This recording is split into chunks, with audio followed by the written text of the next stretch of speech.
Vegeta tried so hard. In the latest episode of Dragon Ball Super, he wanted to use Ultra Instinct so bad.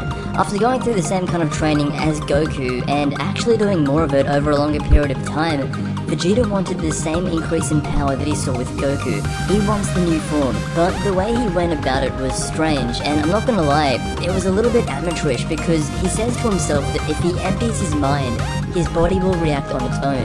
But Vegeta has never done it before, so even though that's what Goku did, that was while he already had the transformation. That's not how he unlocked it. For Vegeta, it's not going to be that simple the first time he unlocks it. Vegeta then lets this guy attack him. Now, this guy is pounding into him, and Vegeta is just there taking every blow, hoping that by not reacting, his instincts will take over and react for him. Unfortunately for Vegeta, that's not what happened, and after taking so many punches, Vegeta just straight up says that he's had enough, and this is where the interesting part comes in. He switches his style. Instead of sitting there being on the defensive, Vegeta unleashes rage onto this guy from Universe 3. Whis then says that this is more of Vegeta's style, not to sit back and instinctively dodge, but by brutally beating down whoever he is fighting within an inch of their life. That has always been Vegeta's style. That was all we saw of Vegeta in the latest episode, but I think it is some foreshadowing of what's to come. I never really thought Vegeta would get Ultra Instinct in this tournament or by the time it ended, because we didn't see much of him in the exhibition matches or in anything leading up to the tournament, and because he actively goes out looking for fights, that there would be someone in another universe that would surprise him and he would beat him down. But that's not what's happening.